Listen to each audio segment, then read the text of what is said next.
Hey, what is up guys, and welcome back to Telling Time.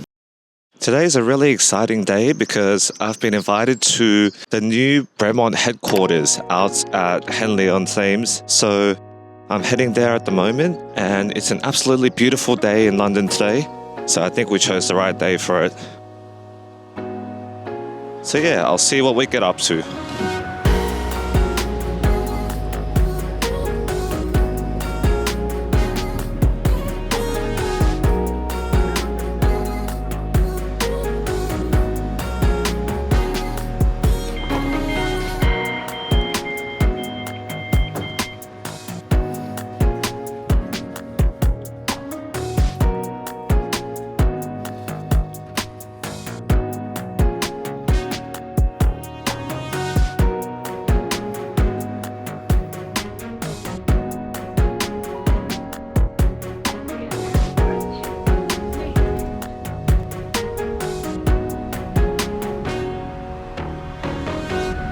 So just a disclaimer about getting to the headquarters. If you have the pleasure of not having a car like me, you'll need to embark on an interesting 30-minute walk from the train station, through some polo fields and stables. So I definitely suggest to drive in and arrive directly to the front of the building if you can. But hey, I got there eventually.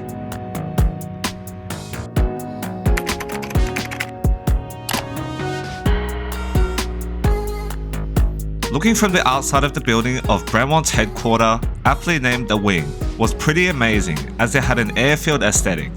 Architecturally designed by S&P architects, I loved the materiality of the building.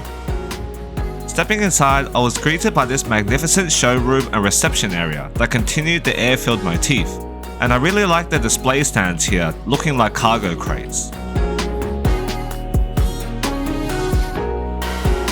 Then the tour started with our lovely tour guide Josh, who was very knowledgeable about the Bremont brand and mission.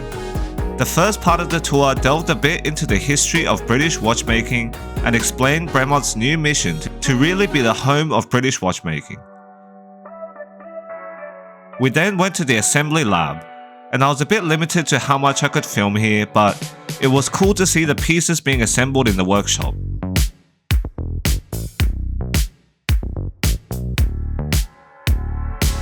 It was my first time seeing watch assembly in person, and the precision of it all was just mind-boggling. There were also a few displays going through Bremont's refreshed collections, the Terra, Supermarine and Altitude, representing land, air and sea.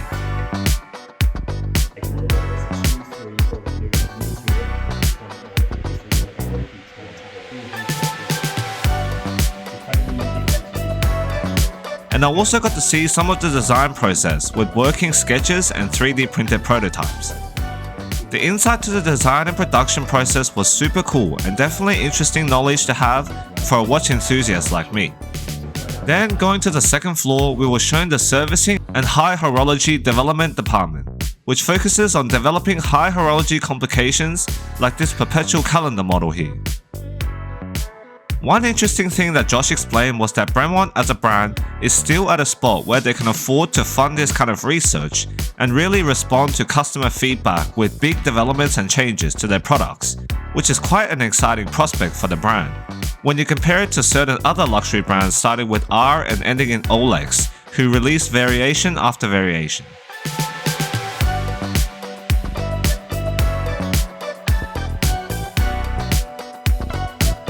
And finally, the tour ended in their awesome boutique space, where I got to look at all their new and older models. The boutique was definitely modern and cool, and the perfect way to end the tour.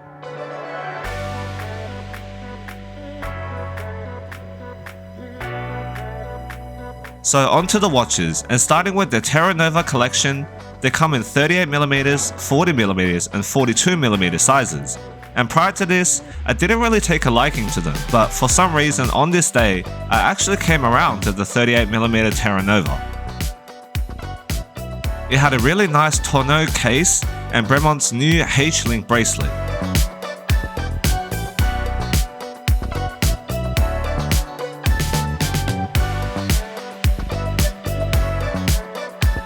In In the Supermarine range, I saw the new Supermarine 500M, 43mm and with the sleek wave dial, which I thought was pretty awesome.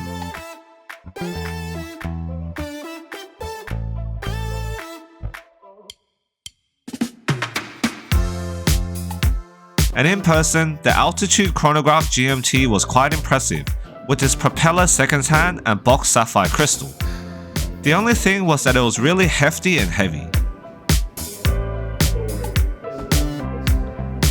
The Altitude MB Meteor was another cool one, 42mm and much lighter in titanium.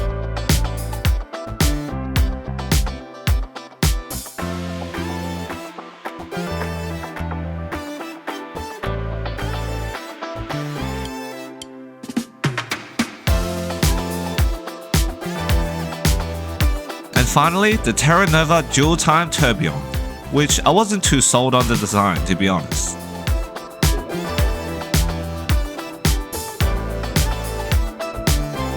So overall, I had a great eye-opening experience at the Bremont HQ at the wing, and in there, the energy was just infectious. It was great to hear about the watches that are British designed and assembled by a local British team and manufactured in Switzerland.